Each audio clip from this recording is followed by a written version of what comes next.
Hi, and welcome to Comic Style Coloring the Spawn Way. I'm going to take you through a Spawn cover I did a couple of years ago that's always been a personal favorite.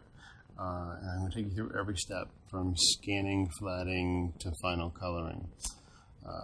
If you guys are already good on your scanning and your flatting, please feel free to skip ahead. But a lot of people have been asking me for the whole package, so that's what we're going to do. I have an 11 by 17 scanner. It's an Epson 1640 XL, I believe, and I'm very happy with it. But let me step back for a second. Most original art for comic books is done on 11 by 17 boards.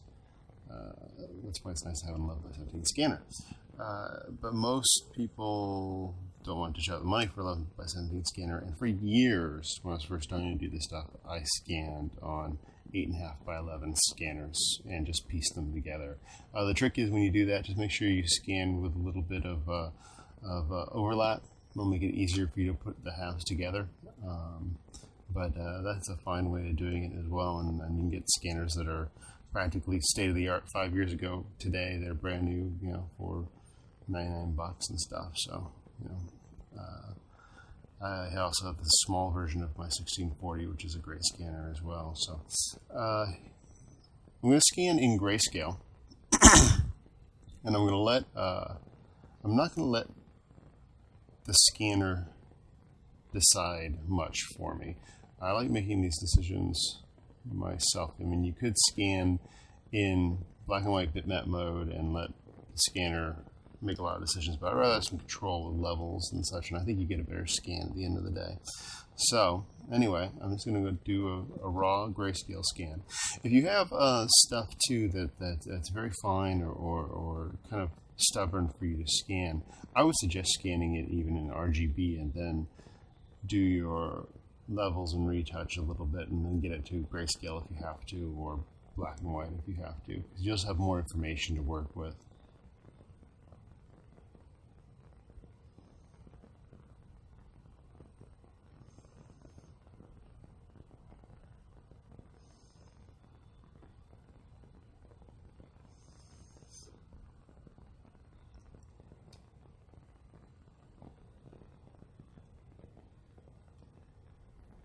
Okay, this is, again, pretty much what the original art looks like. You'll see there's some stray pencil marks and color note. Todd had in mind some shafts of light coming down, and he wanted to indicate to me where those would be. For your first step in cleaning up a scan, get a little closer so you can see what's kind of going on, see what you're losing, see what you're keeping, and go ahead and go to levels. Fill in your black so you can see that your black areas are nice and black, and then pull in the white areas so you see most of those pencil marks going away.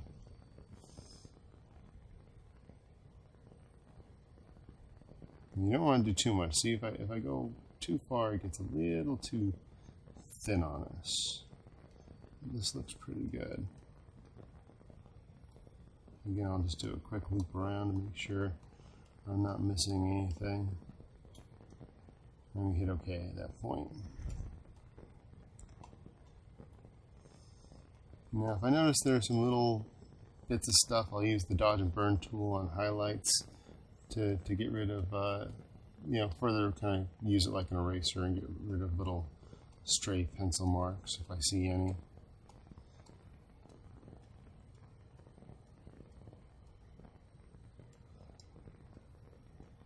Nope, I don't see any. Now, if you want to, I'll zoom in a little closer. This is a trick that sometimes is useful, though I gotta tell you, this new scanner is really picking up all the detail very nicely for me. But in case your scanner doesn't, something to try is to go in and use an unsharp mask. The settings I have here are pretty good. say OK. So you can see the before and after.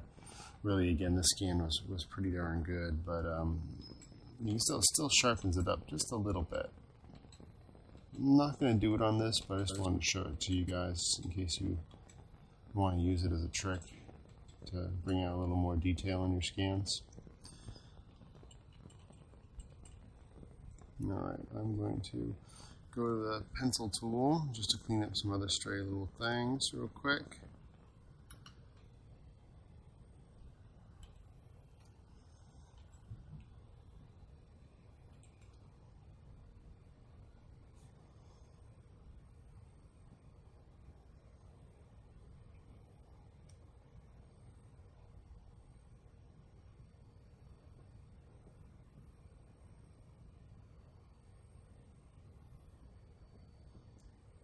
And Todd's note to put in cool sky and lighting effect. I'll remember that. Okay.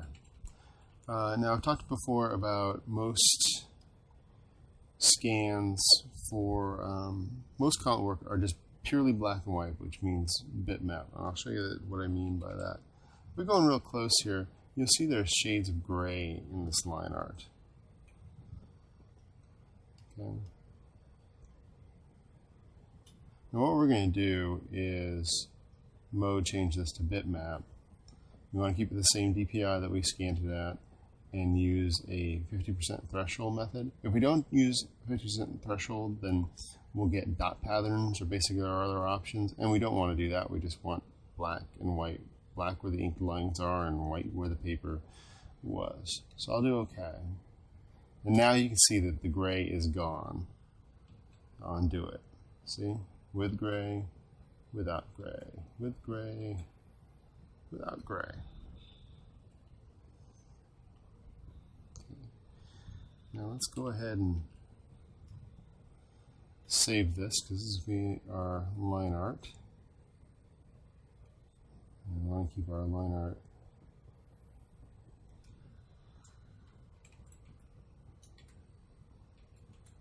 nice and high res and clean for us to grab later, because we're not going to color at 300 dpi because that would be too much of a strain on most machines. We don't need to color that high res because most color is screened and isn't necessarily reproduced at the high resolution that line art is. That's why we keep the line art separate until we're ready to res back up our color. So I'm going to res this down, but I'm going to convert it to grayscale first so I can have it look smooth. If I resize down the bitmap and then copy it over to an RGB, it will look all stair-stepped when I bring it back down in size. So that's all fine with one. Now I'm going to image size it. And I'm going to go ahead and color this at 150 dpi. Yeah, let's cover. Let's make it 200 dpi. Interiors, if they're 11 by 17, I don't mind coloring them at 150. It usually works out just fine. For covers, and sometimes they run at higher line screen, I'll go ahead and color those either at same size, 300 or 200. But because this tutorial can only go so long, I need to have a little bit of speed on my side. All right. This is our lower res version. Now I'm going to convert it again to RGB color. Color in RGB. I'm going to select all. And I'm going to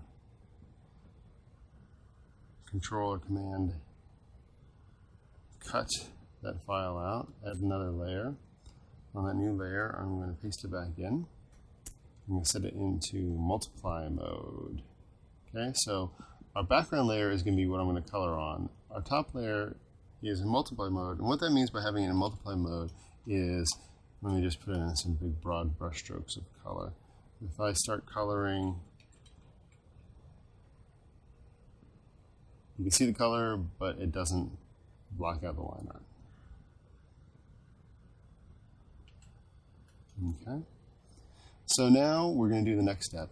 flats, which again people have asked me for. Flats are basically, you're going to fill each part, like from the mask, spawns, costume color, the wings, each separate part like that is going to be a different basic color.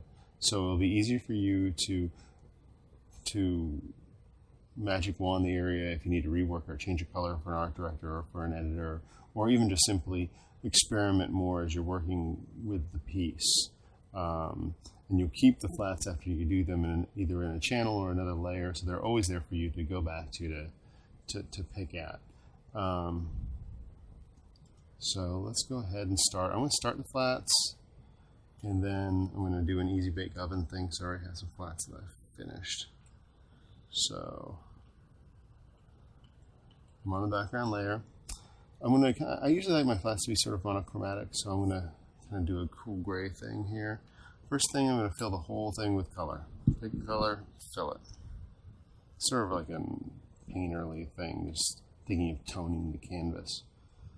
And then with the lasso tool, very important, lasso tool is not anti-aliased and there's no feathering on it. The reason why, because if you go back to with your magic wand to pick an area that has an anti-alias line, you'll get a halo between whatever the color is you're picking and whatever the color is beside it, and you don't want that. So anyway, you just go in with the lasso tool, and I'll hold the Alt key so I can pick up and it anchors it, but I still have my free drawing.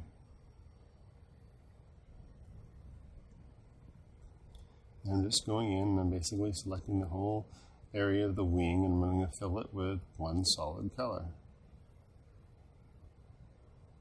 I should say one flat solid color.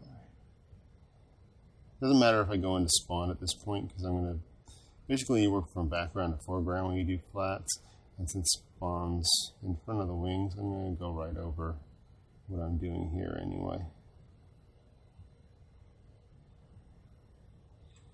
Okay, I'm going to pick a little bit of a lighter color for these, and I did Alt Delete and that filled with foreground color.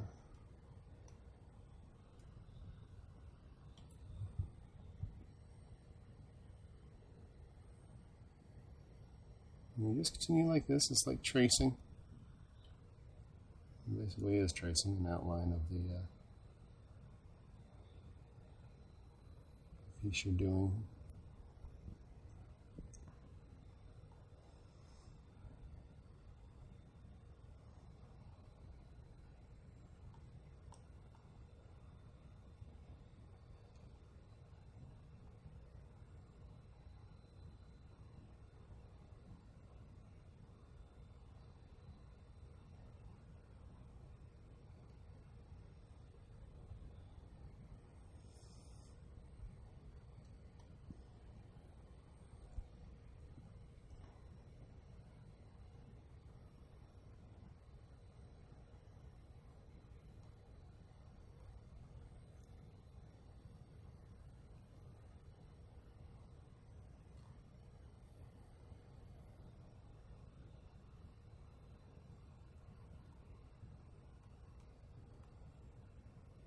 We flat not only so we can change things, but also since we do color in a sort of assembly line fashion, we have flatters who exclusively do flats for our colorists, and that allows them to really get in there and attack pages very quickly. Because we do have so many pages that we color. We have about 16 books a month or so that come through the studio for just color. Alright. Almost done with the wing.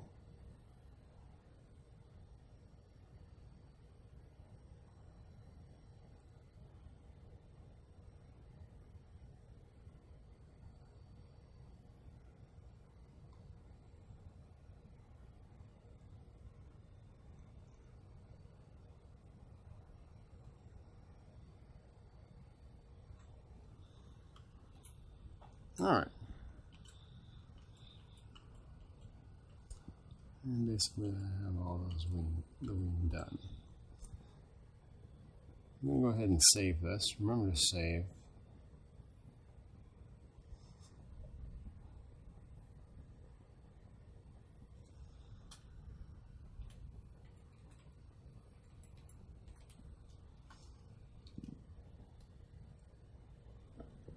I'm going to keep the compatibility maximized because I'm sure there'll be some people, because this file will be included on the CD, and I'm sure there's be some people who run some older Photoshops who want to open it, and that's the reason why you would have maximized compatibility on. If you're just worried about Photoshop 7, then you don't have it on, and it will give you smaller file sizes. Okay, now the next bit, let's do all spawn.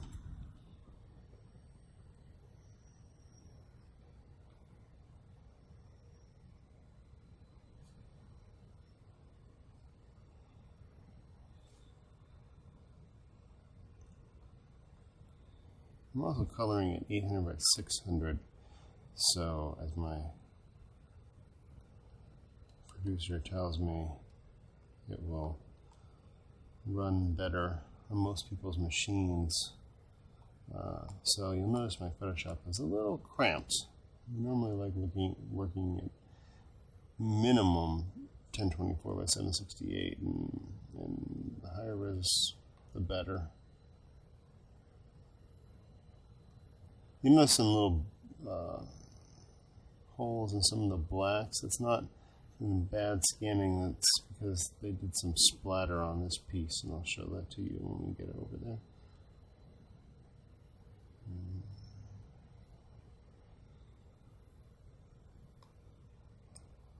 And again, we're just getting all the spawns, figure in general. See down here, the splatter's real heavy because Todd made him actually disappear into the splatter. So I'm just going to go loose down there because I'm going to fade off the color and fade off this line work down at the bottom when I'm done.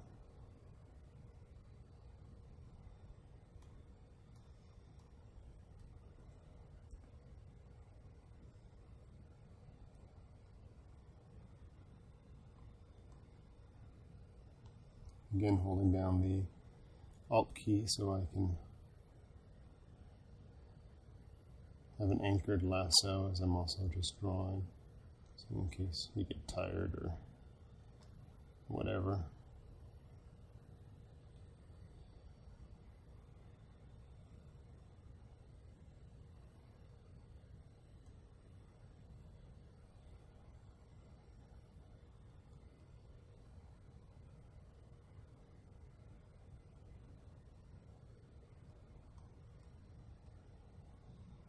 Almost there.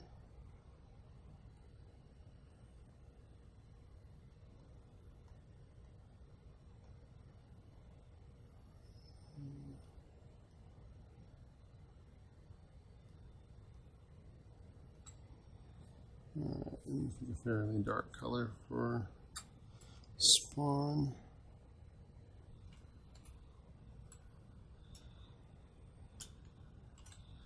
Do his face mask over here.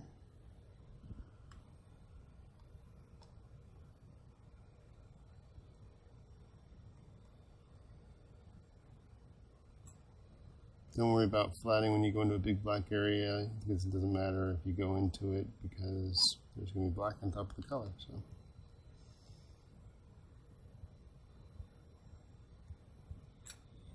And you go for a lighter color.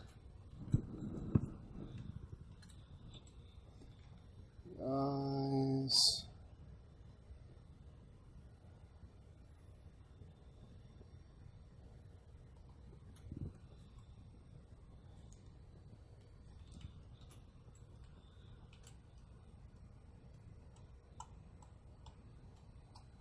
His big forearm pieces that are red.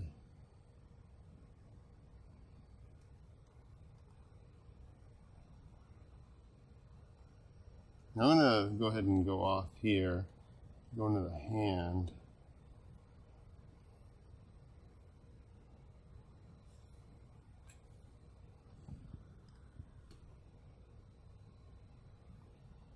Let's see how I'm going to have a tolerance when I do. I'll go ahead and use the bucket tool here, and I'll have a tolerance on 0. Tolerance on 0. Thank you. Pick a nice dark red, and I'll bucket fill it. Oops. It's using all layers. And there it stops. See? Even though this was lassoed all the way out here, it stopped at the lighter color. And that's handy, so I didn't have to like trace that edge or anything. Go over here, do the same.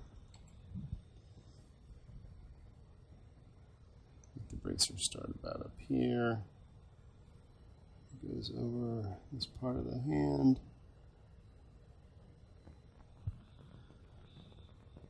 Again, bucket fill, there we go. I got spikes to do, and then I'm basically done with the flats for this. It's a pretty easy piece, it's pretty just a single figure.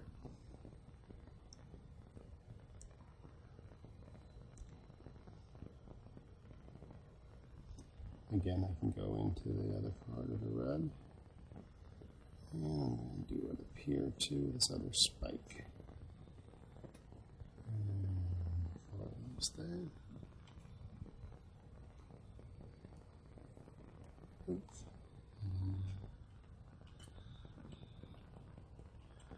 Those are your flats.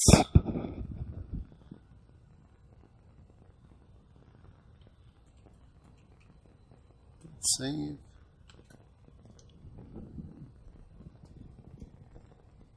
Okay.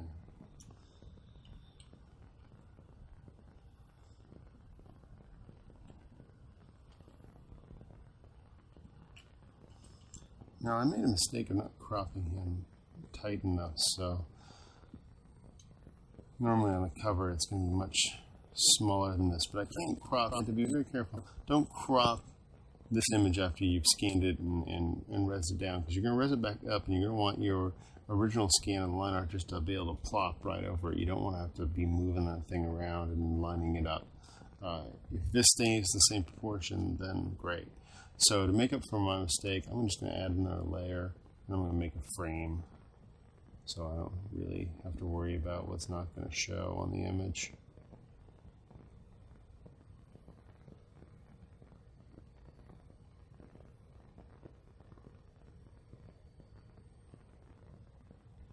Inverse the selection, and then just fill it. Okay. I'm going to make a copy of our background. Now you can just drag it onto the little square here, and I'll make a copy. So that'll be, I'm just going to leave the eye off that, and that's going to be a just reserved copy of our flats. You can also copy it, make a new channel, and paste a new channel if you want. That'll be a smaller file size than to create a whole layer, but Photoshop 4 is very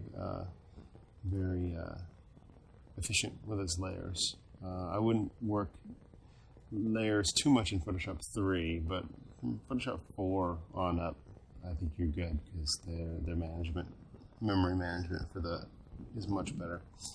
All right, I'm going to work background, foreground. I always kind of think of these things as working on a painting, and Todd specified a very dramatic sort of sky, so I'm going to lay in a color back there. I'm going to use the lasso tool. I'm going to tolerance at 0 because I have all flats now, flat colors. I just want to pick the one color, so tolerance at 0, no anti-alias.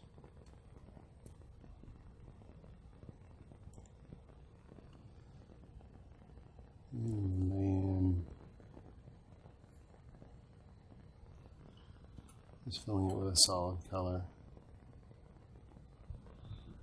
I'm going to darken that up a little bit.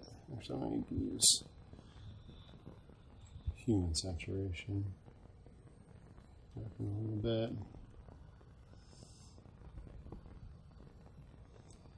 I'm going to go ahead and go to the gradient tool.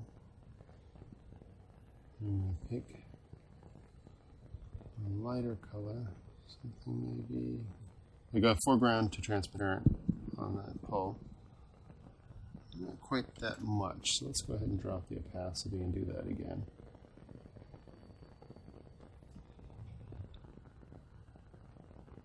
Yeah, that seems about right to me.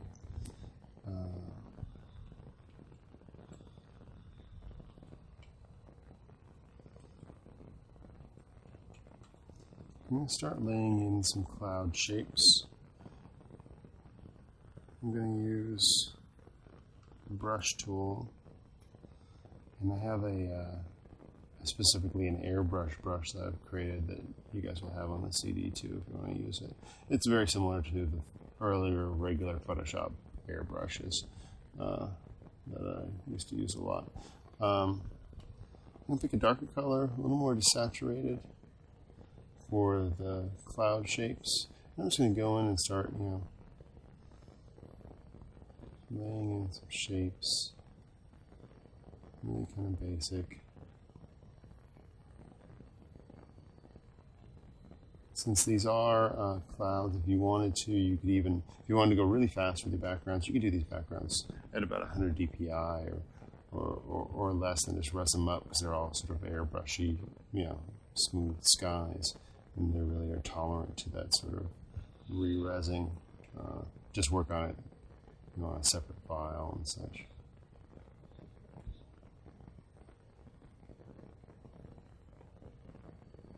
Again, just sort of roughing in some shapes.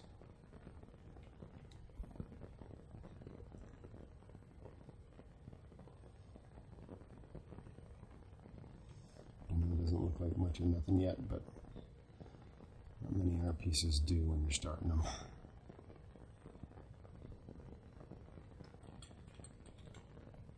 You just can't get too impatient. I'm just kind of building this stuff up.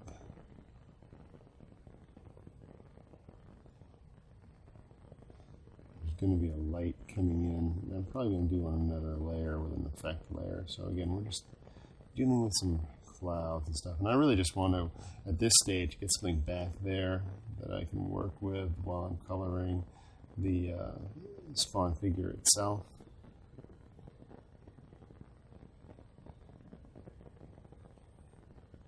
So I can know what my environmental colors are and such.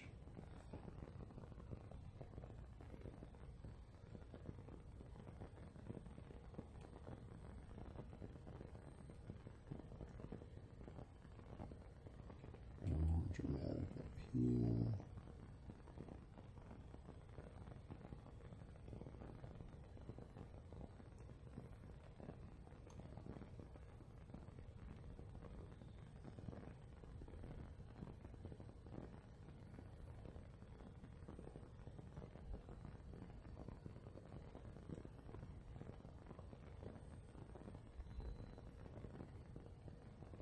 And just roughing some shapes.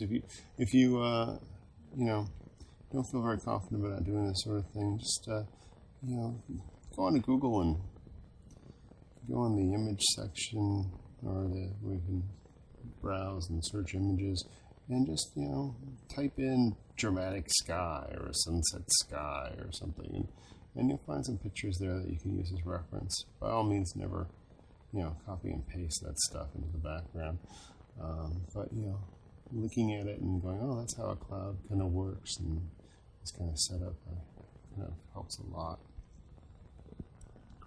Alrighty, I'm going to jump to the dodge tool on highlights, and I'm going to start picking out. Now I'm going to have the light coming down from straight above, so I'm going to start just picking out some highlights on top of some of these clouds to help start giving them that shape. I'm just sort of scrumbling with the dodge tool. But you can see already on these little things not doing a whole lot of anything. All of a sudden they're beginning to read like clouds with that simple highlight.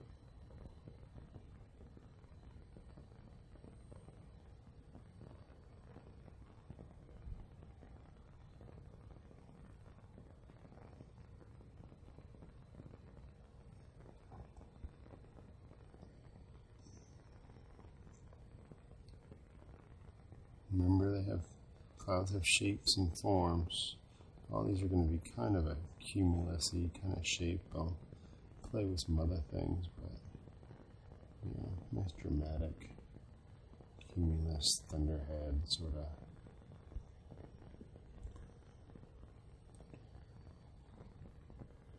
Heavenly light coming down once I'm set with that. So all this sort of lighting I'm thinking in my head is coming from that heavenly light that I'm going to be doing a little later.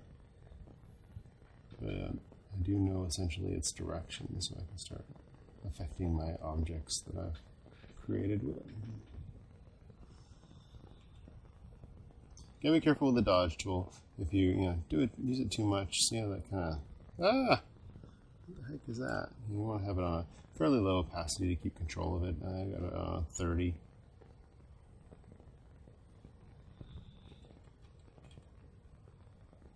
Again, I'm just laying in a little bit of that brightness where I'm gonna add it later.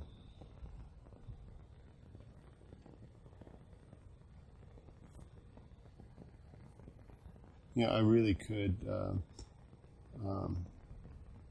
call this thing finished, but I really want to go another step on it. If I hold down, by the way, the Alt key, I can make the dodge tool will then convert into the burn tool. Let's see where I'm burning up here in these dark clouds, and vice versa. Alright. So now I'm going to start doing some sculpting in these clouds with the smudge tool and a fairly hard round brush.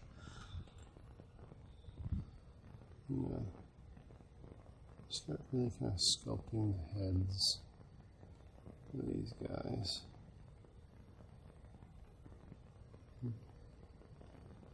You can really control, you can see how I'm pulling in the highlight part a little bit.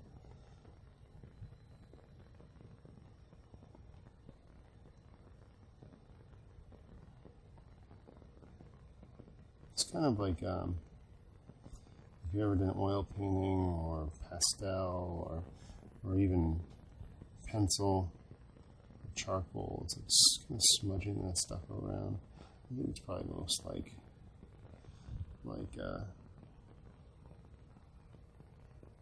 oils and pastel though. I'm switching to the dodge tool. Again, it's kind of another head on this one cloud.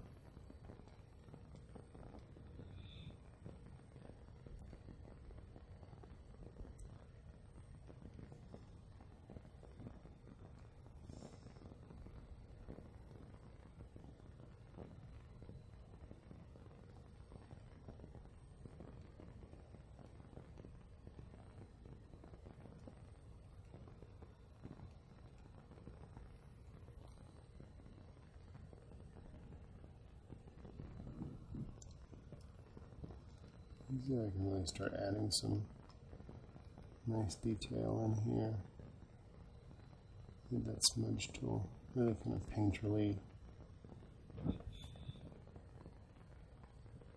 Very pretty.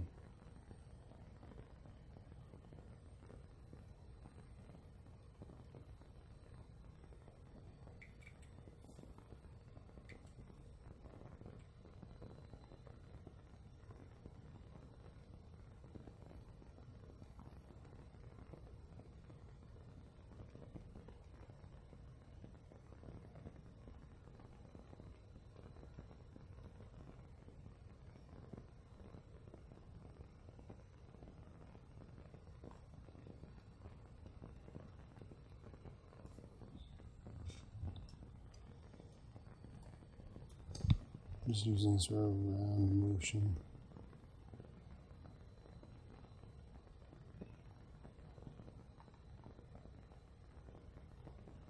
If I go lightly over an area, back and forth, then I can sort of just begin smoothing it out, sort of like a very controlled blur at that point.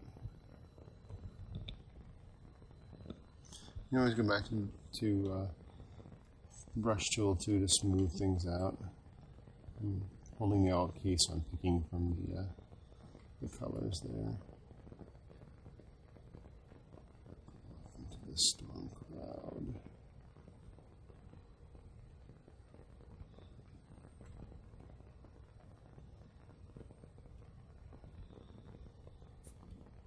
Going back to the smudge tool again.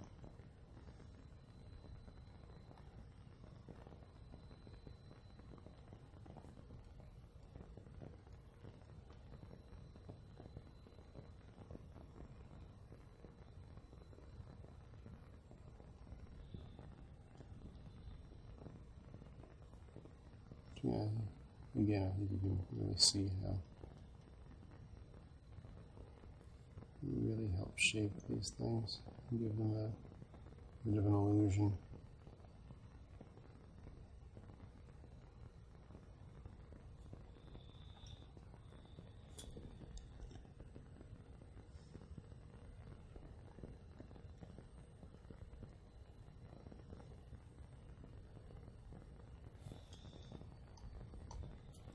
Same thing over here.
Again, a little harsh, so I'm just going to soften it up with the brush tool.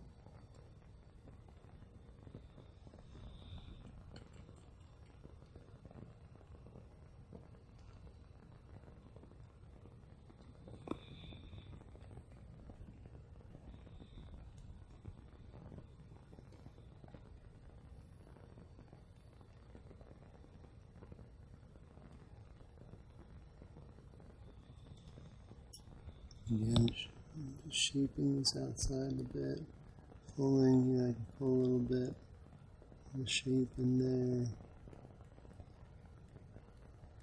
You can get really strokey with this stuff if you want to, add a little more texture in there.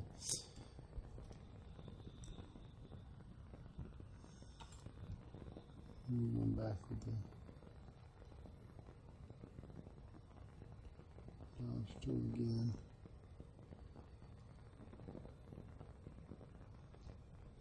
Defining some of these shapes a little bit more.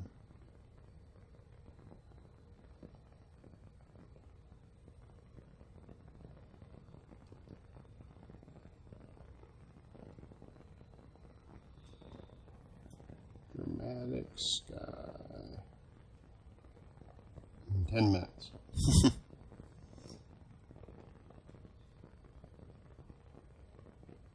You can see, I mean, it kind of comes together. It's not the most perfect thing in the world, but it gives you the illusion.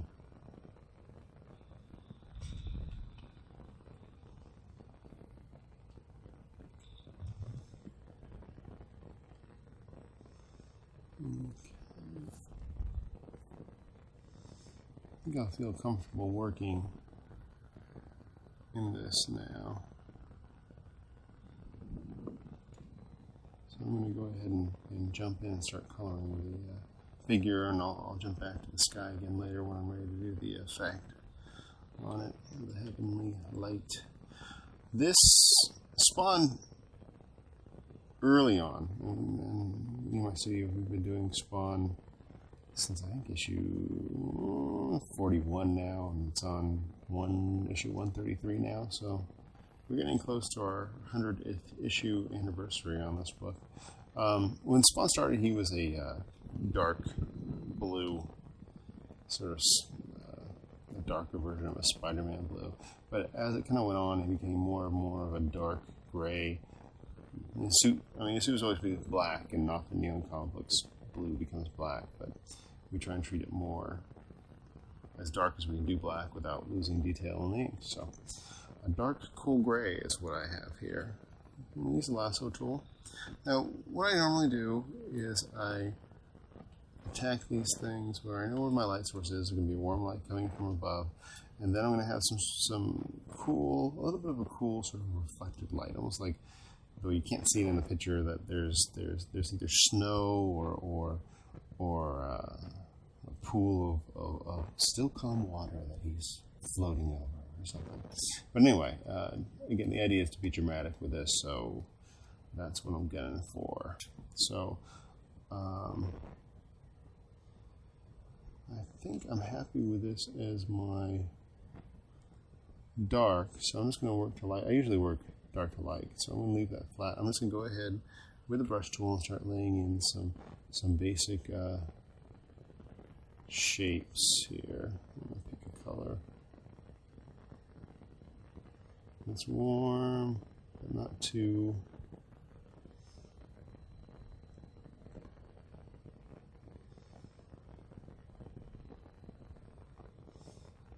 Let's see what that looks. Yeah, that looks about right. All right, and just again, I'm just sort of delineating some basic shapes here.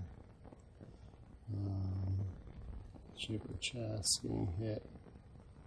This area getting hit with a little bit of that warm color. A little bit of that ab coming through. A little bit here. A little bit here on the thigh. A little bit of the arm. Again, kind of think of things in terms of tubes and spheres and how they're lit. A little bit here. And again, just really, really roughing in. And then I'm going to have a bit of a cool. I'm going to really kind of darken and desaturate it. And that'll be all shadow conditions. With the shadow from his head there that I'm making a little bit of a bluish underneath his pectoral, underneath his deltoid. Back here, back of the thigh. The under part of his abdomen, and back here. So that's kind of like the really unfinished, rough, non-sculpted version. Okay, then what I'll do is I'll come back in, and I'll start getting more to, think of those kind of our mid-tone highlighted. Now we're going to go more towards between the mid-tones and the highlights, and get to the highlights. And this is where I'm going to start cutting shapes of the lasso tool. The lasso tool is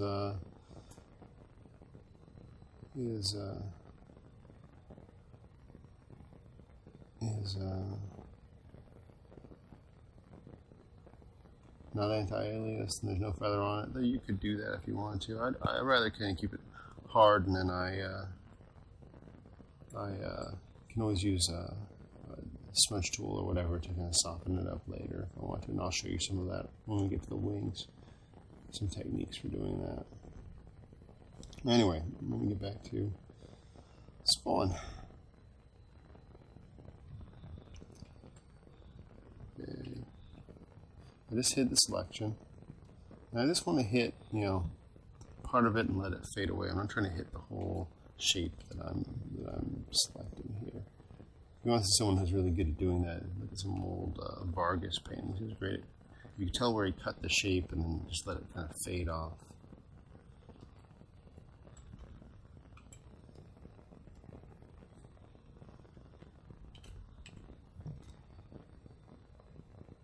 The heads on the different muscles there.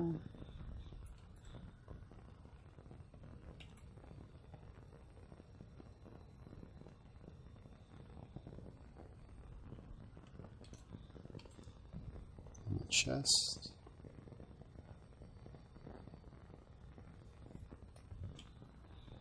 Mimicking the striations that Greg and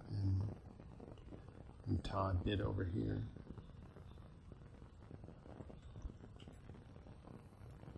And I'm not doing full hard hit. This is not the brightest that we're going to go here. I'm just going to get in a more defined mid-tone.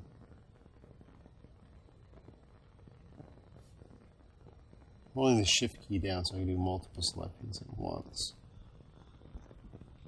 And I'm hiding it. And the brush tool, and then hitting harder up here, and then letting it fade out. Sometimes you might want to, I have it on 50%, 57% opacity. If you're beginning with this stuff, I would probably start even lower than that, because it'll allow you to have more control.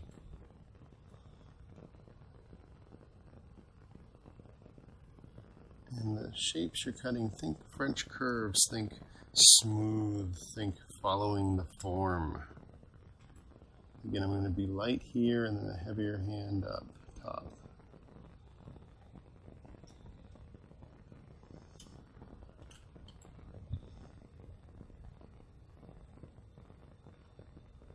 Getting some of this rib area in here.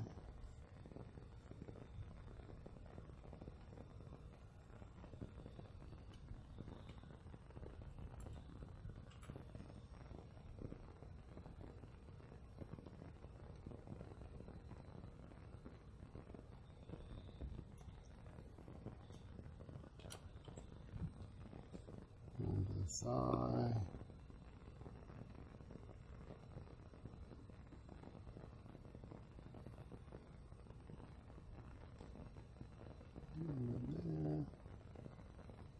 Other thigh.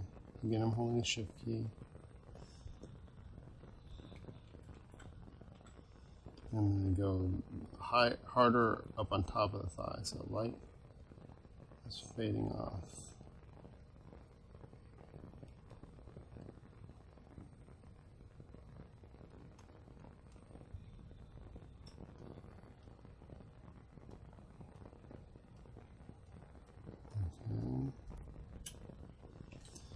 Notice I use a HSB picker. I think it's better. It's easier to pick color families this way and control your saturation and the brightness of your color. I'm going to go to brighter color now, because I want to go more like to the highlights on these areas that I cut the face to.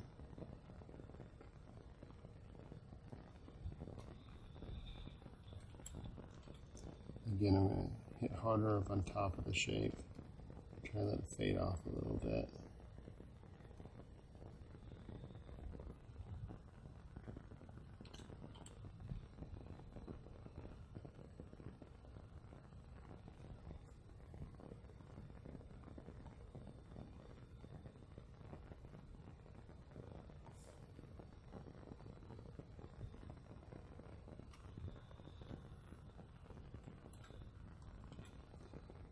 Harder on top.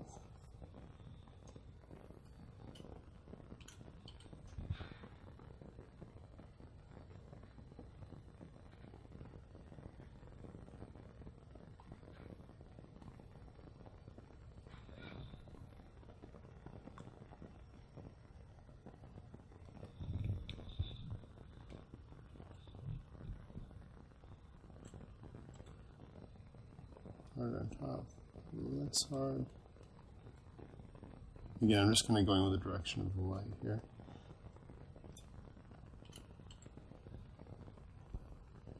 I'm going to accent by this muscle. Sometimes you get some very powerful effects by putting a light right next to a dark.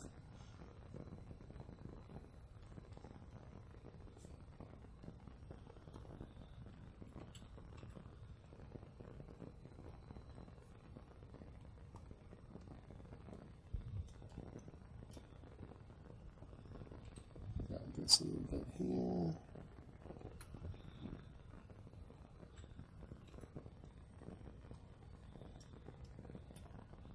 And top of the kneecap.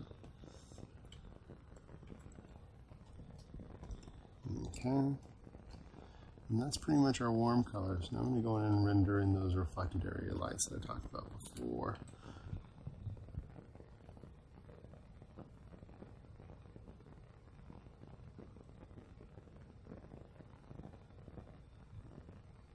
And when it's warm, kind of generally following the warm light, cool shadow, but this isn't really truly a shadow. It really is more getting a little more light than that. It's getting kind of a reflected or double light, even though it's not really a light shining on it, and it's not that bright.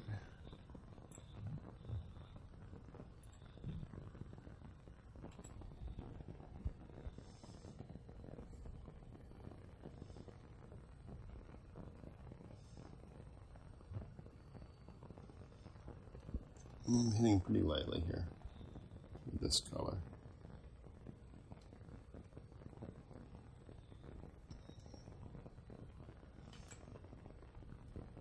Just did a quick undo there.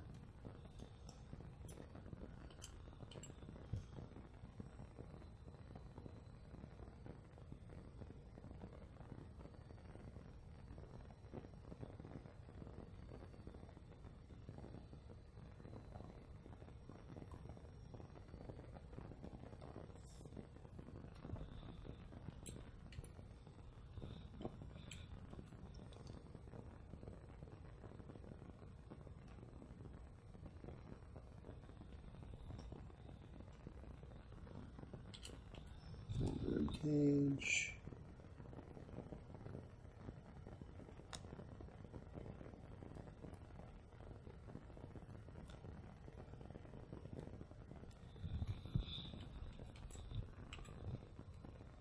Again, just kind of lightly hitting there. Now, if I find that I don't like some of it, I can always deselect it to a little bit of a darker color. You know, I'm just going to lightly push it back.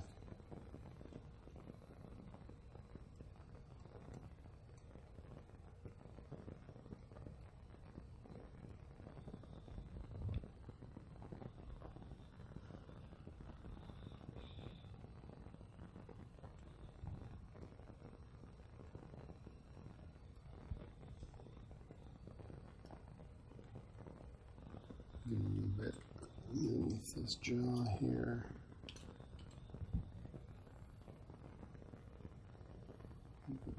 Blue color coming up. I'm going to pick back from the piece itself.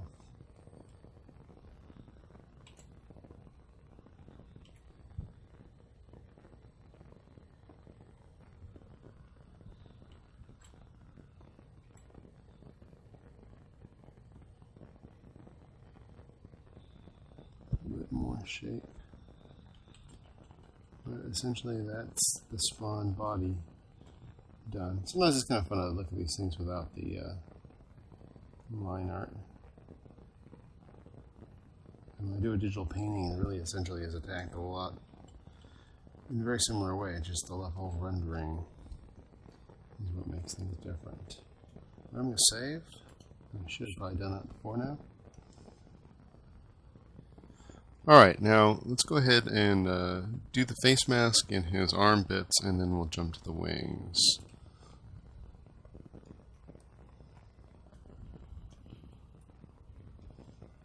Okay.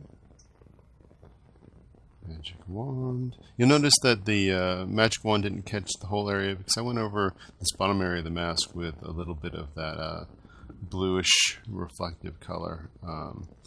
And since the magic wand is set to 0, it only got the gray, that is the black color.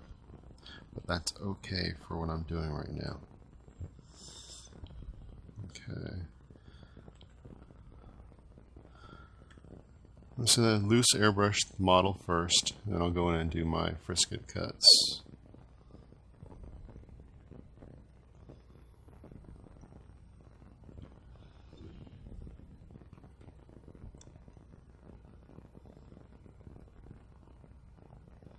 Now, if you want to, I mean, you could just keep doing the airbrush as well if you don't like those.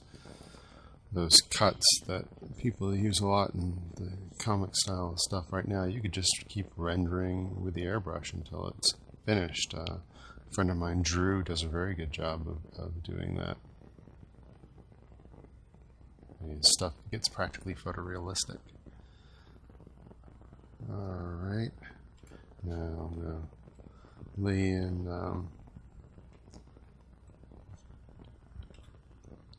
some of the warm.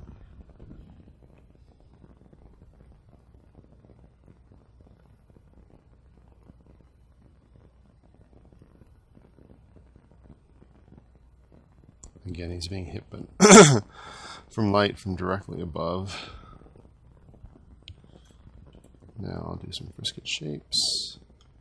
These bags of his eyes come out right about there. His cheek bones come out right about there. This arch be highlighted there. Top part of the head. A very bright color for this.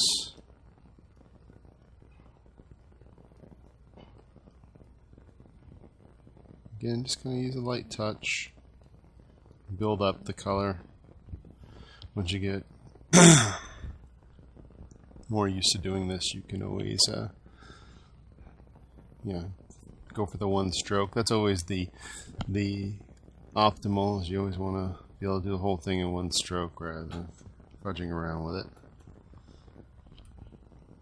Alright, I'm going to give it a little bit of that blue that I had.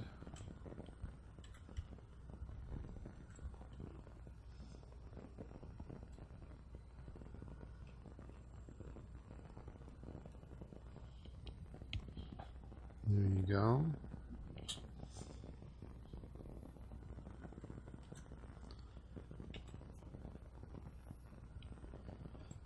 And I'm gonna use a little bit of a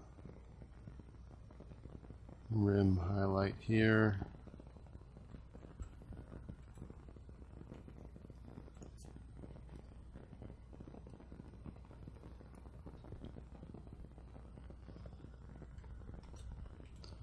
Okay, I'm going to do the eyes. I started already with my base on the eyes, now I'm just going to have those reflect. Since the eyeballs are kind of hard and shiny, I'm just going to reflect some of that backgroundy color.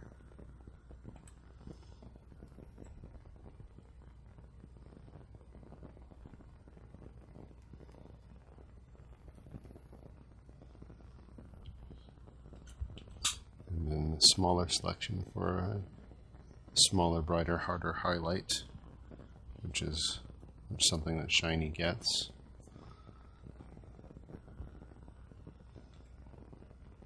Everything shiny has very small, very bright little highlights. If you're ever doing 3D work, it's cool because then you can really set up how materials work and see how they work. But it's also even better than that, have some different objects around your table while you're coloring, a metal ball or whatever, and you can see how the light works when it hits it.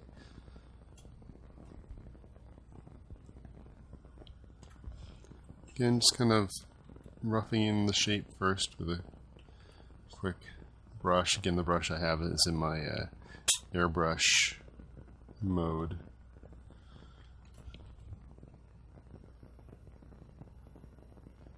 If you ever get lost in anything, you can always pretty much read all these. Something that's high enough resolution that you can see what's going on in most of my palettes. And pause it, you can check out exactly what the color settings are and what layer I'm on and blah blah blah, all that stuff. His bracers have become more and more sort of, I don't want to say distressed, but they're definitely textural. But I'm just following again what they have there.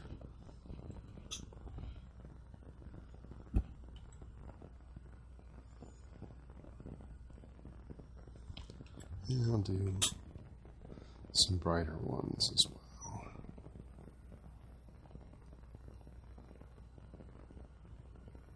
I see this thing have this arm part having a little bit of a sheen to it.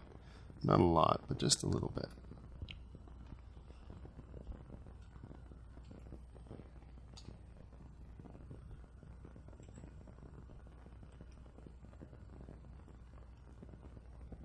There. Okay, let's do the other one.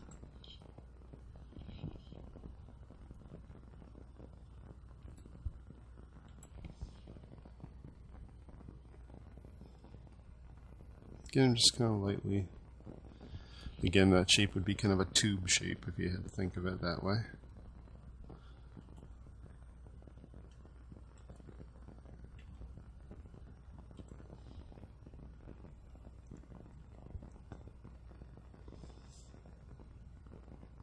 I'm holding the shift key down again, that's how you get the multiple selections.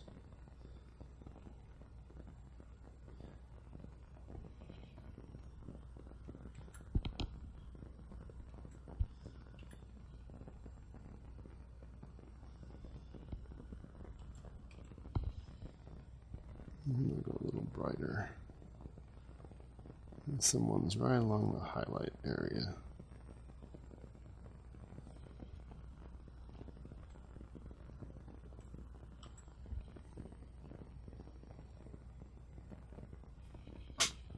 Oh, that looked nice. The hands need a little bit. I'm just going to do a couple quick things because they're mostly black. So I really don't need to do hardly anything to them. Just going to pick a little bit of that warm color. Hit them. Do a quick.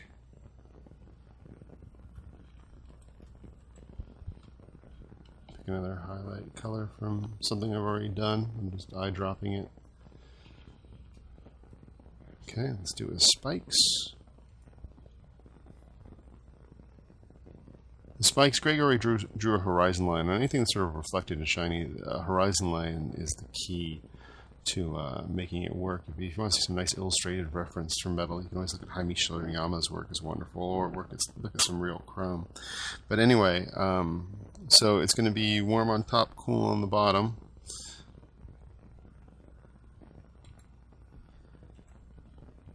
Do the warm part now.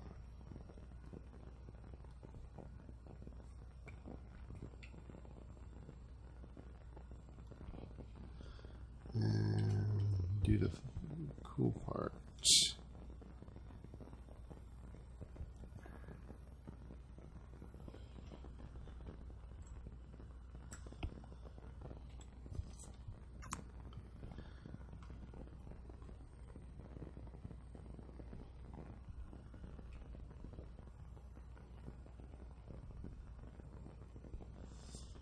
And if you want that to play as metal, you want to do a little hard highlight.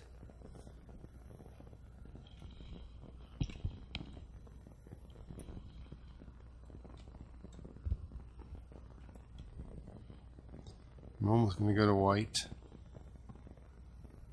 Well, you see how that automatically gives a little bit of a gleam and a little bit, again, changes the surface texture. Because who would want soft spikes? Huh?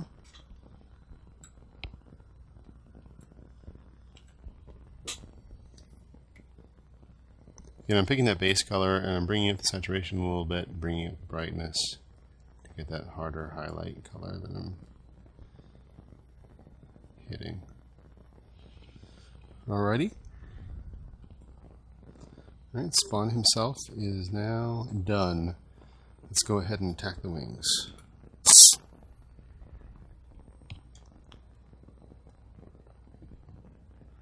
Alright, I want them to be more of a off-white. Let me kill that.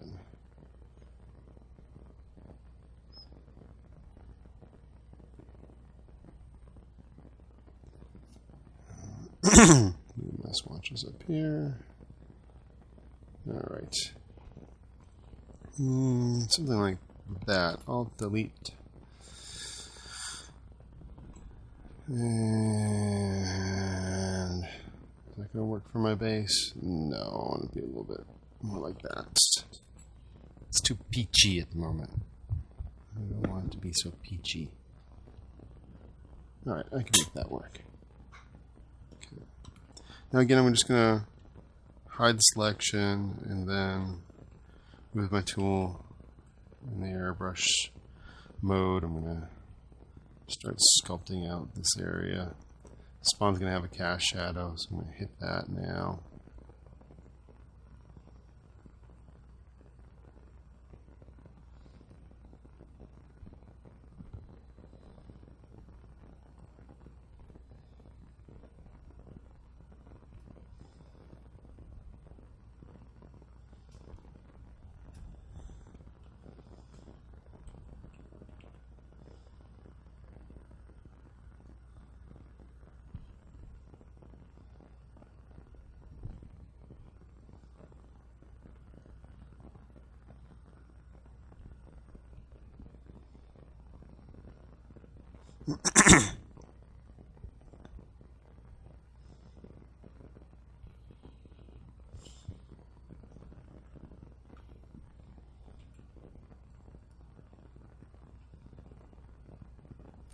This is the shadow from Spawn's body, but then the rest of it's just also the shadows from where the wings are.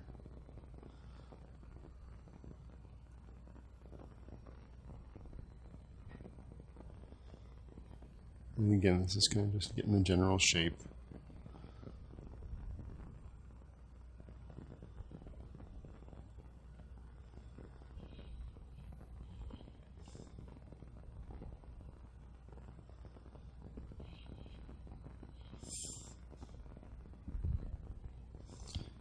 We're going to have him hit from behind with a little bit of a cool blue in that shadow condition that's in this cast shadow. It's kind of a dramatic thing. And you'll see how as it gets rendered, it'll fit even better.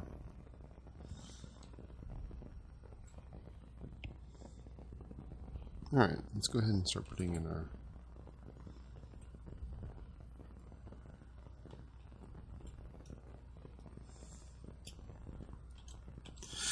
now I'm just going to go ahead and start selecting a bunch of wing shapes.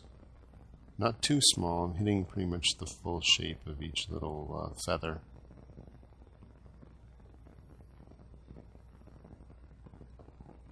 Going with a lighter color next.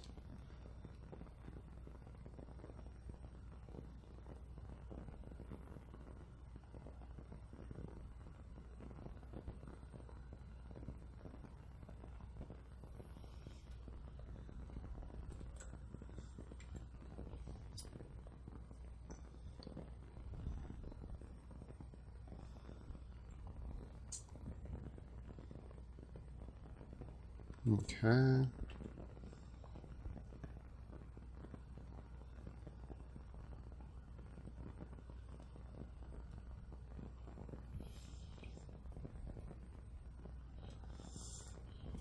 Again, I'm letting them fade off as they kind of go away from the light. Holding the shift key, doing multiple selections.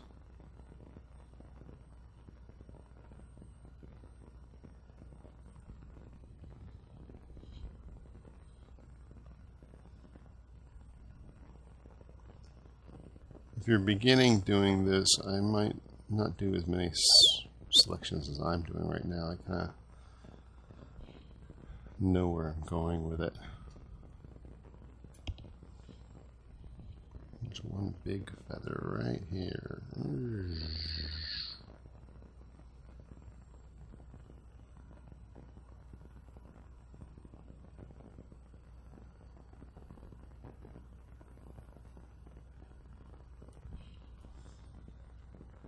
Hide the selection. Again, I don't want to hit the whole thing. I mean, if I hit the whole thing, I think it's a little too strong. So I just want to kind of, hint at the shapes and let them fade off. I think that's much more interesting.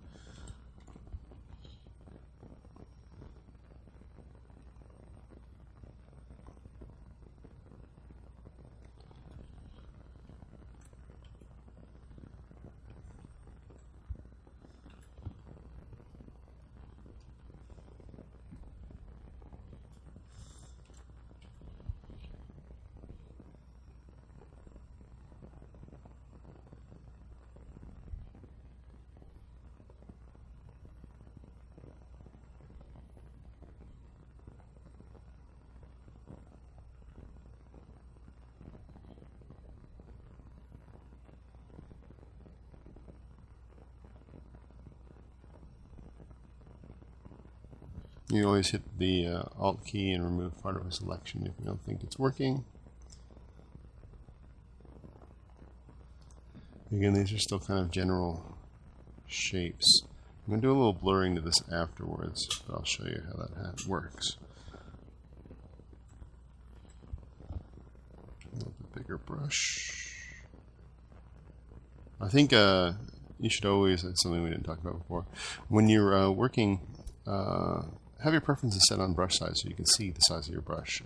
If you're just working with a little crosshair tool, I think you really can't control it as well.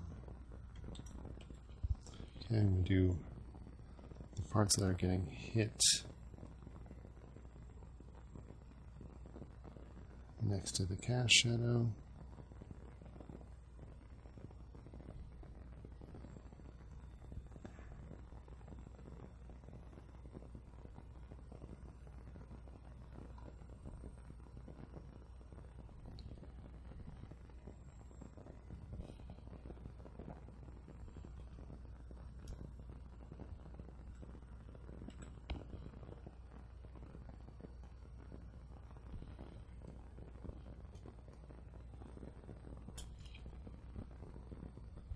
Do the other side.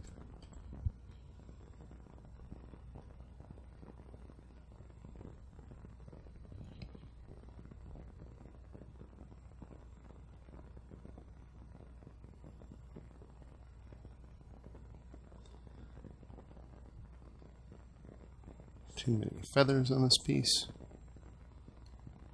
That's okay.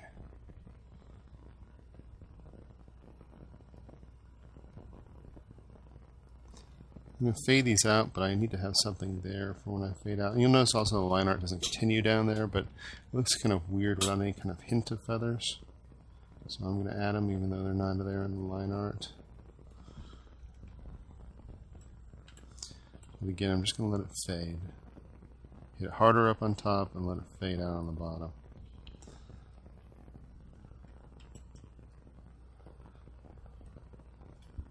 And zoom out every once in a while to see how everything is working together. I'm going to go ahead and save.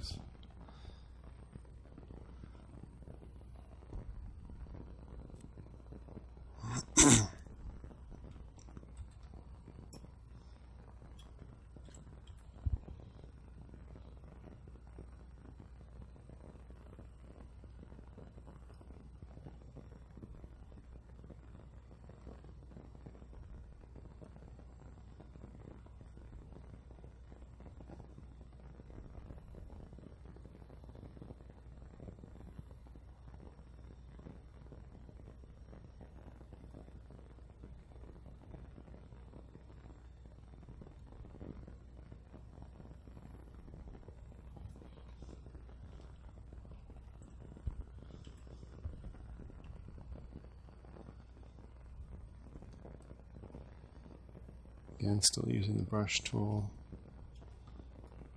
The closer you're in, from 66% to 100%, the smoother your selections will be. If you want to color farther out and your hand's a little jittery, if you still want smooth selections, you can set up selections to be smooth with just a punch action. One of your keys, you can set it up whatever, smoothing 2 pixels, 1 pixels, whatever. I often do that if I'm going fast and I know I'm going to be coloring zoomed out. Since we're really coloring for screen size here, it's okay.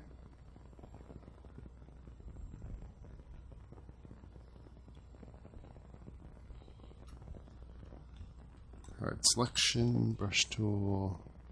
Harder on the top part where the light is, and then losing it as it goes down.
Okay.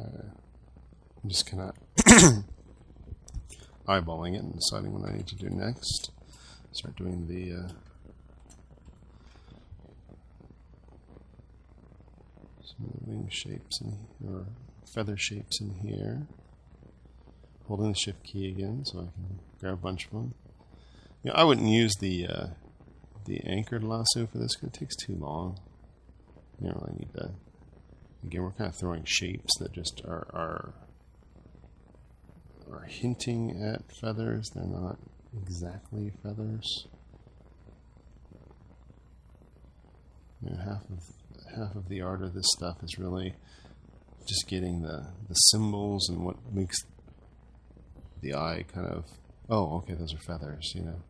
They're not exactly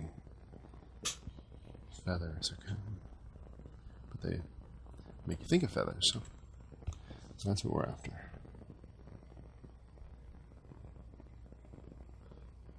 Again, I'm just going to let it fade off.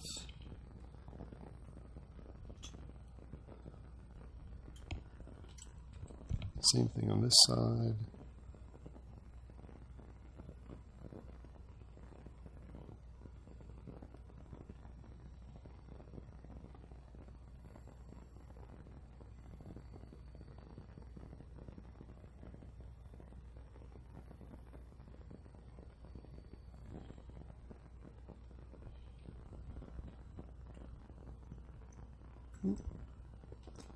Press the wrong key.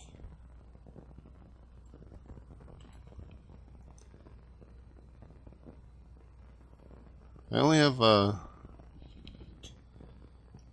actually very few history stages set up on this, and so I don't want to have that option to jump too far back. I think you have to make a commitment when you're doing this stuff.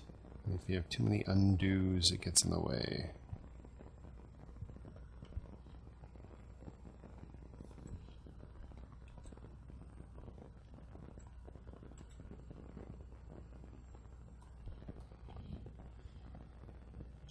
Now watch me do some sort of catastrophic accident where I need to have many undos and eat my words.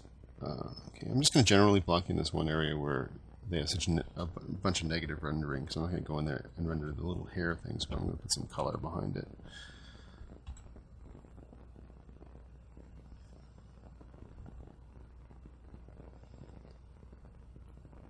Okay.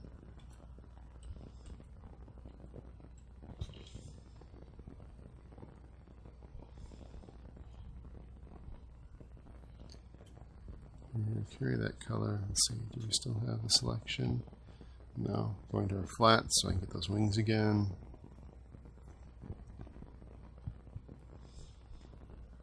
Looking back onto my background layer. Start bringing in some cool color down here.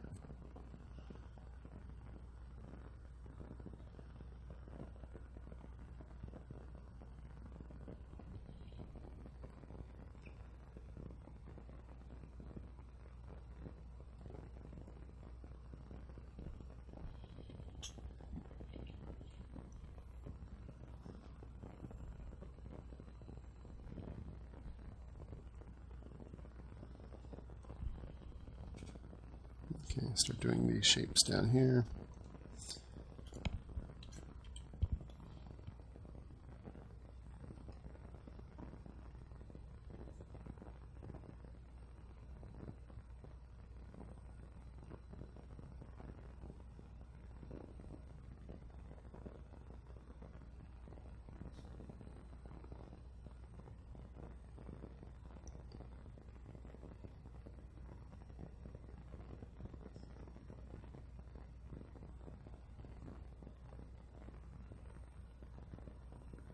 Again, the idea is just trying to follow the forms that the guys have set up already.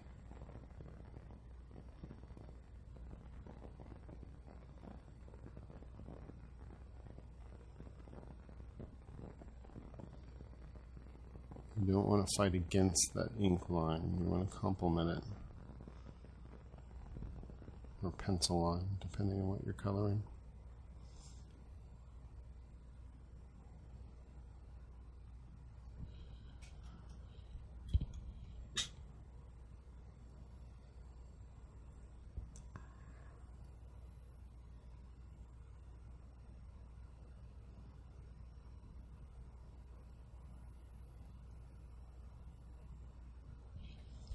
Okay.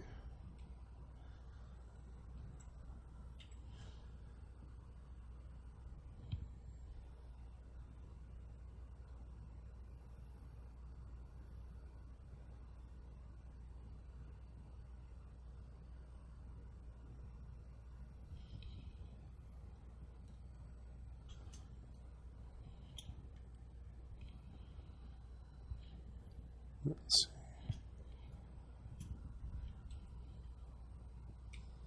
Okay. I'm going to do a little bit more of a highlight pass now through the wings.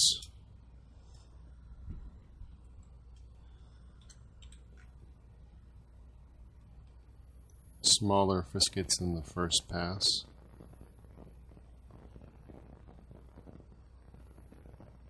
So we'll have another layer of detail. The appearance of the wings.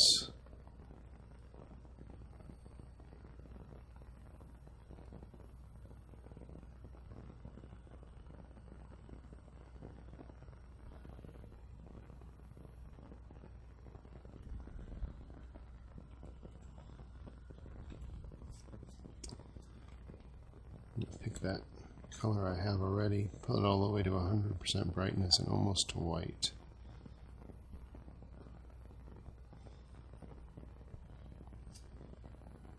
Even brighter.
More shapes.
Okay.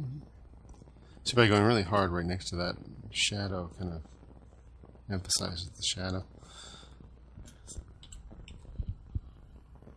Okay.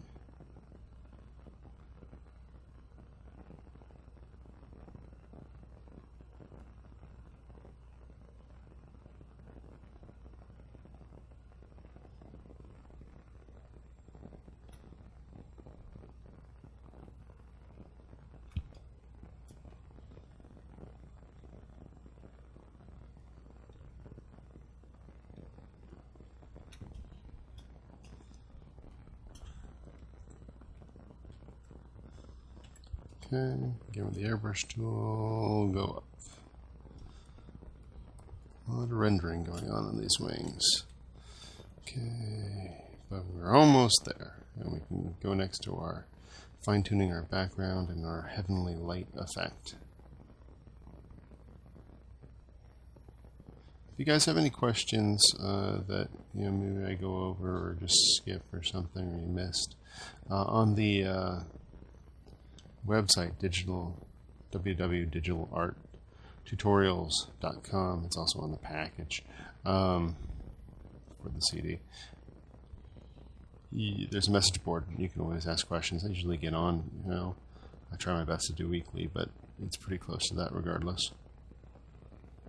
And you can ask me whatever question, whatever you have there.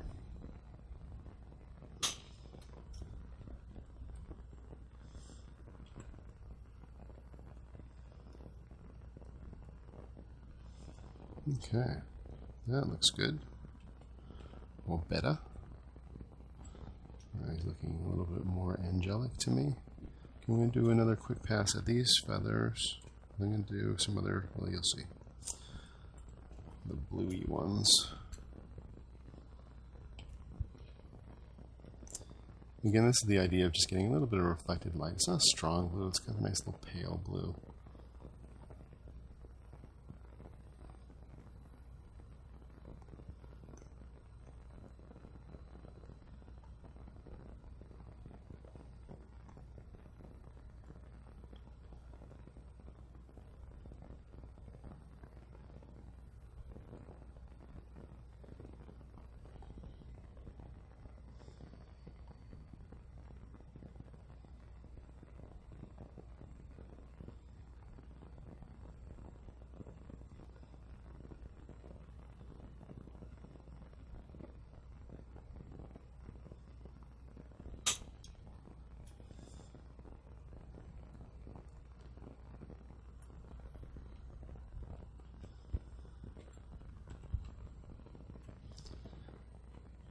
A little more saturated, a little brighter.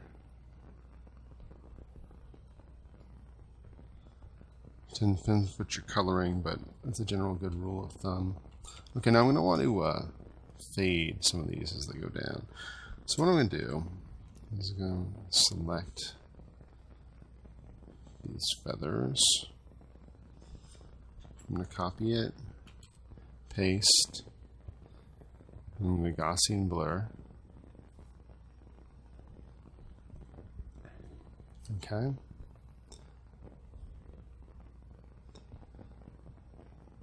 Then I'm going to go with erase and kind of gently go between the focus feathers and the unfocus, and just letting them kind of towards the bottom. I want them to get softer.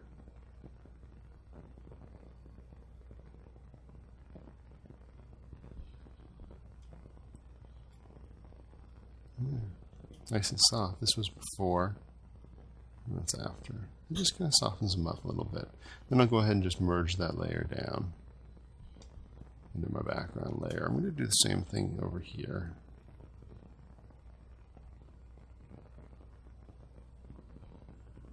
Control C, Control V, or Command.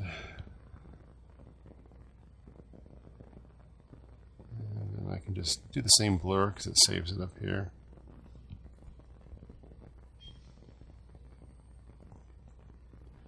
And then I'll do the same thing with just erasing back a little bit towards the top. Then I'll fade off towards the bottom. Merge that down. Okay. Now Todd has the splatter effect, so I'm just going to do a loose selection here and bring my background color up into that. Yep.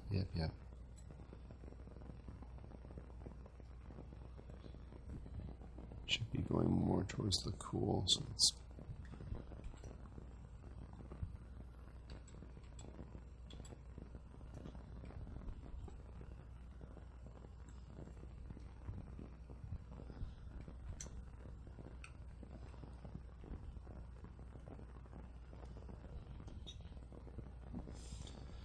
go ahead and separate out this wing a little bit more, like there's some haze going in there, and that will justify that splatter a little bit more.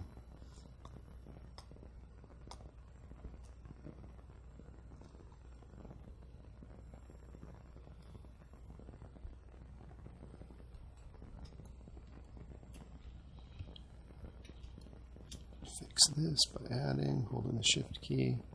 There we go.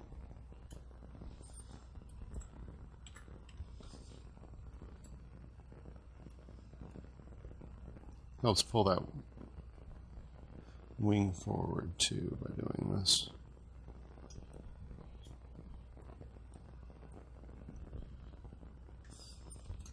I'm going to go over the top of the line art there in a little bit, not right now. So, all right, we are very close. Let's go ahead and save again.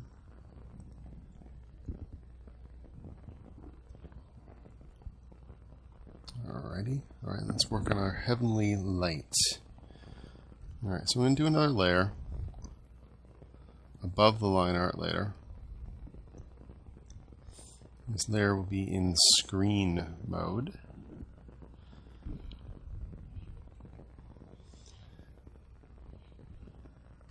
And I'm just going to do some rays of light.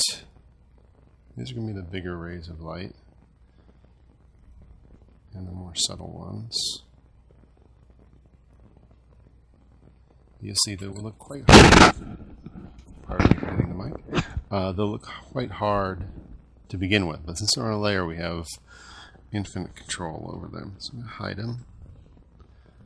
We'll pick kind of an orangey color. We'll go to the grad tool.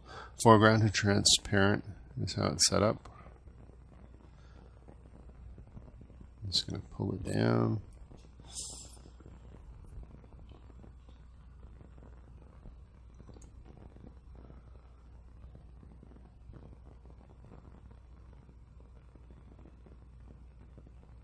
Okay. Now you're going to go, oh, that's too hard, but stay with me. Okay. I'm going to do smaller hits.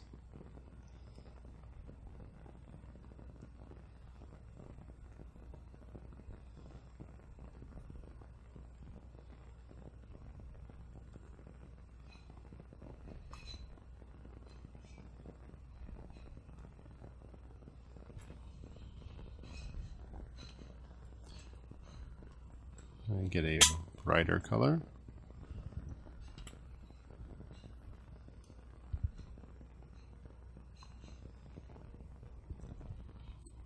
I may hit that again. We're just going to see how this comes out first. Yeah, we're going to hit that again, a little bit brighter still.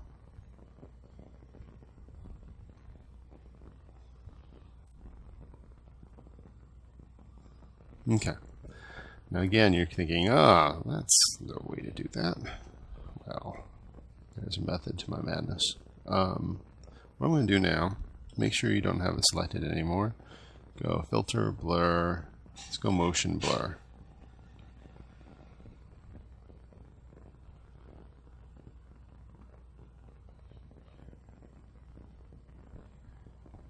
I just want to soften it up. That's kind of nice. So let's go with that. Okay.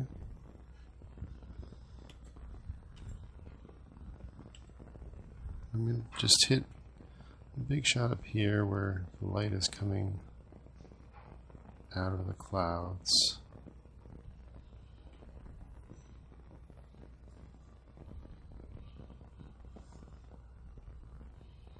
I'm going to put this behind spawn, but in the meantime,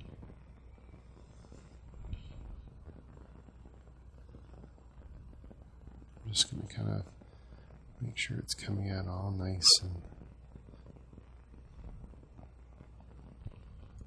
I like putting in little bits of kind of like dust motes or whatever you want to call them, just because they add to the, so it's not just a clean, pristine sort of,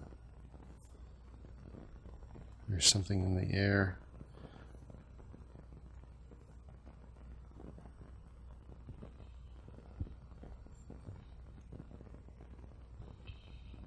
Okay. Now I want to put that behind him, so I'm going to make a layer mask for it. So I'm going to go back to our wonderful flats.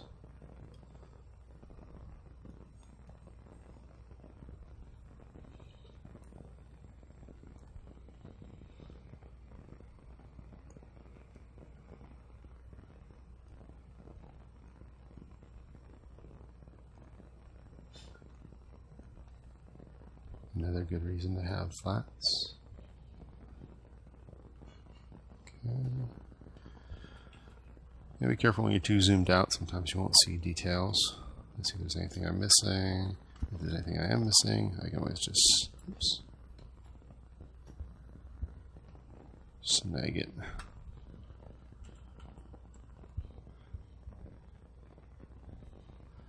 Inverting that selection, and I'm making it my layer mask. So there, now the light is behind spawn.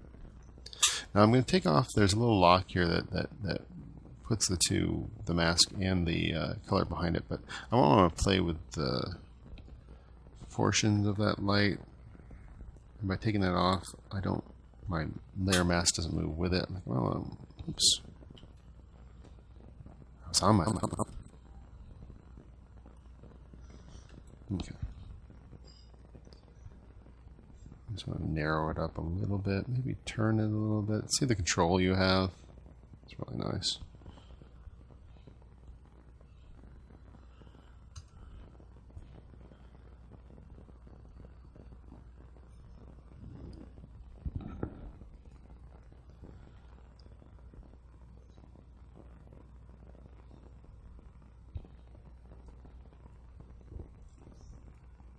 Okay. Always can do one undo, just see if you like it better. Yeah, I like that better. Okay. Make my sky be a little darker up toward the top, so I'm gonna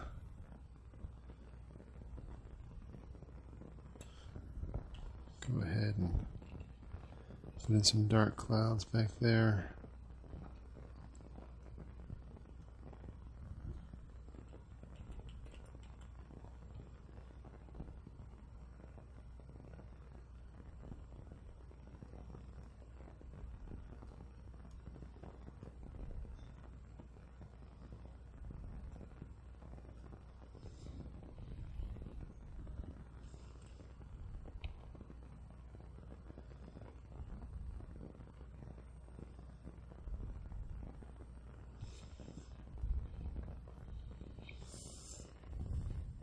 Okay. And we are pretty much done. I noticed down here on the effect when I moved it, I caught an edge, so I'm just going to go ahead with the erase tool and just get rid of that, let it fade off.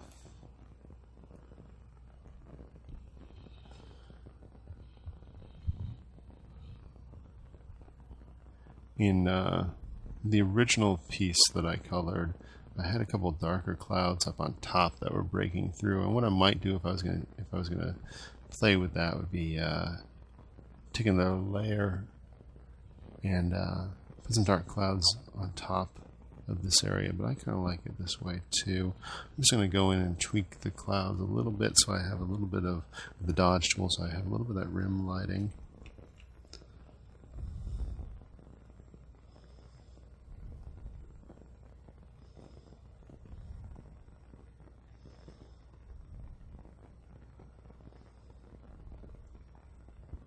Help define that shape coming out of the clouds. Now, I'm kind of doing the quick job of this. Normally I would take a little more time than I'm doing now, but we have so much space on these CDs. I'm going to include the original piece that I did with this PSD so you can see some of the different choices I made this time around.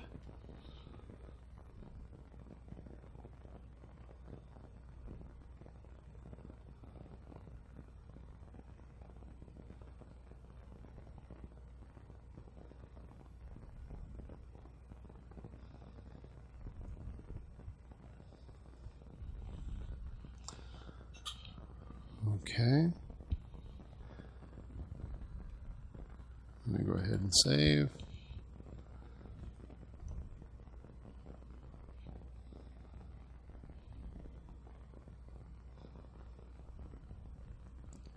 And when I come back, I'm going to res this thing up and put on line art.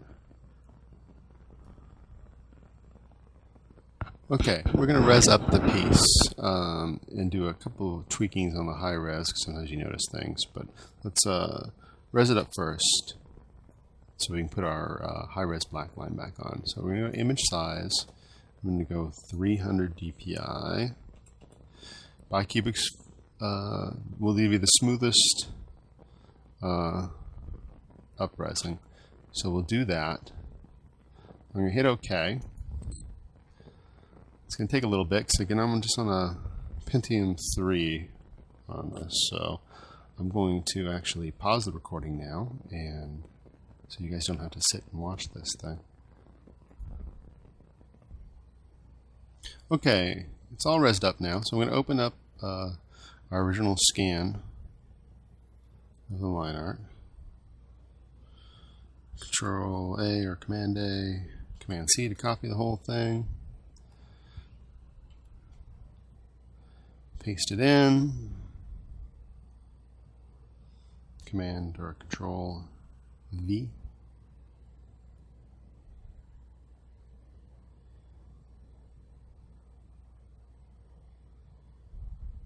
Okay, I'm going to get rid of that low res layer line art.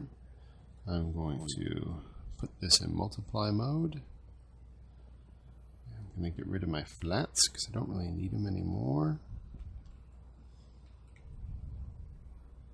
Now there's a couple tweaks that I wanted to do. Well, a couple things I could only do with the high res line art. You'll notice, let me go in closer.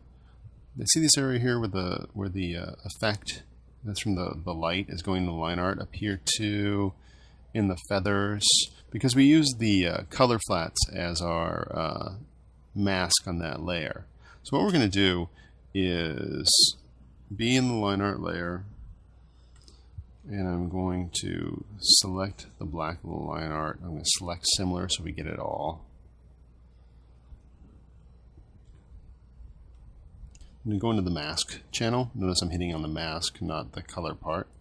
And you can tell that too where you get the little circle mask symbol in the box there. And I'm going to Alt-Delete the black. And you can see now all the feathers are back and everything. Now you can only do that with the high-res line art because if you do it with the low-res with the anti-alias when it comes up, and it won't exactly match anymore. So that's the way you do that. The other thing I wanted to do was I'm going to make another layer, and I wanted to knock back the line art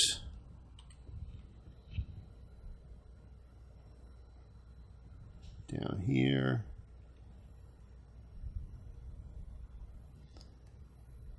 Where his splatter is.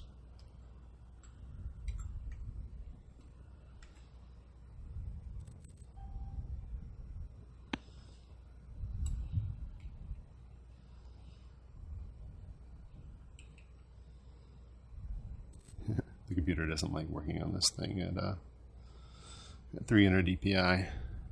It's a little underpowered for it. Okay, so there I just kind of knocked back that line art just a little bit by going over the top. Alright. And that's pretty close to it. I'm going to flatten this now. If we were going to print, depending on how the printing is done, sometimes you can go ahead and just flatten this and CMYK it. But that's going to be a whole other thing. I'm going to try and put that sort of more technical documents on the website for you and on the CD and the frequently asked documents. I'm not going to go through CMYKing this. But if you want to send it off to print as an inkjet or a G-Clay or whatever, you can always just right here, just flatten image.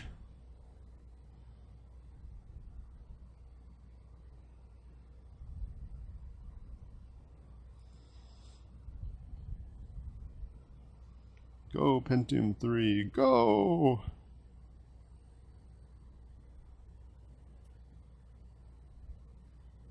Alrighty. I'm going to crop that frame out that I was using because I didn't crop my line art to begin with. Let's use the crop tool. And the only other thing I want to try, last final touch.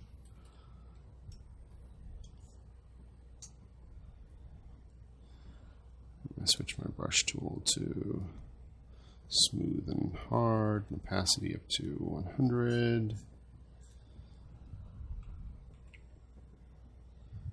And I just want to kind of have his line art up here be affected.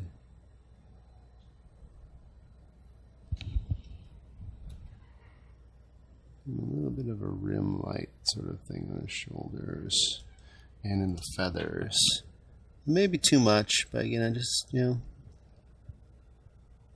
want to try it, so let's try it.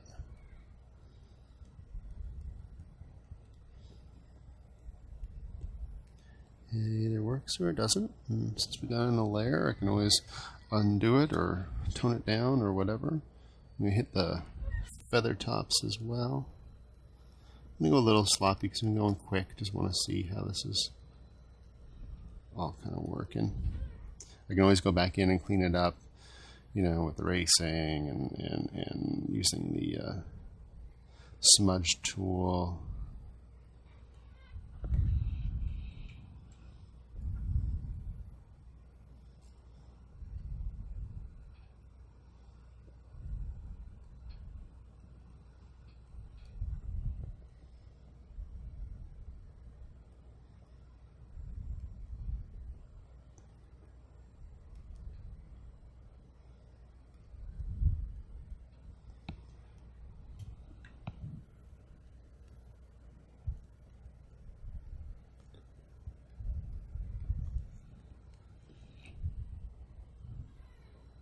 Just hitting the area that would pretty much be hit by it. And getting some flyaways in there. There's kind of feathery shapes.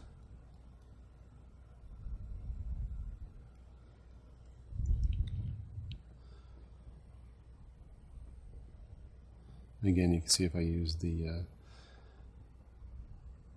smudge tool, I can really kind of wisp out these edges just by pulling them. We got a little out of control. Squash that back down. Just lightly hitting them. Really get them to pull out to those nice little points.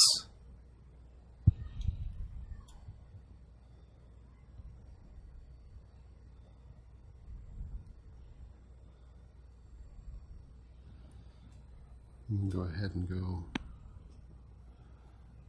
back to my airbrush mode. Soften up a little bit of this.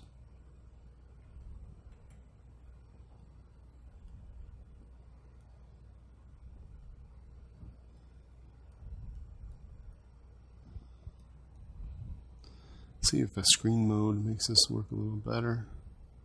Yeah, it brightens it up a little bit more.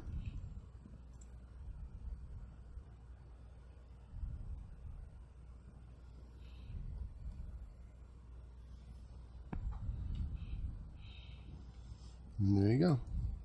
And it's either too much or it's good. I might continue it down a little bit more on that side. But anyway, it was just an idea. I'm going to go ahead and finally save this. I'm going to save it as a layer file just so you guys can see how that works. I'm going to do spawn.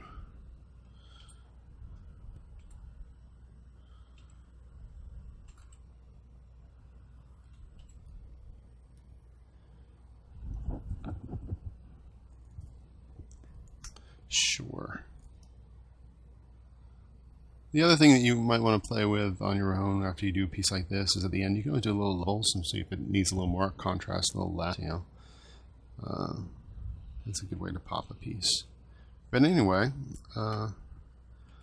thanks for watching. I hope you enjoyed it. This was a fun piece to do. And we're going to have a lot more. We're going to do digital inking, some 3D stuff, digital painting, you name it. So please stay tuned to our next set of tutorials. Thanks.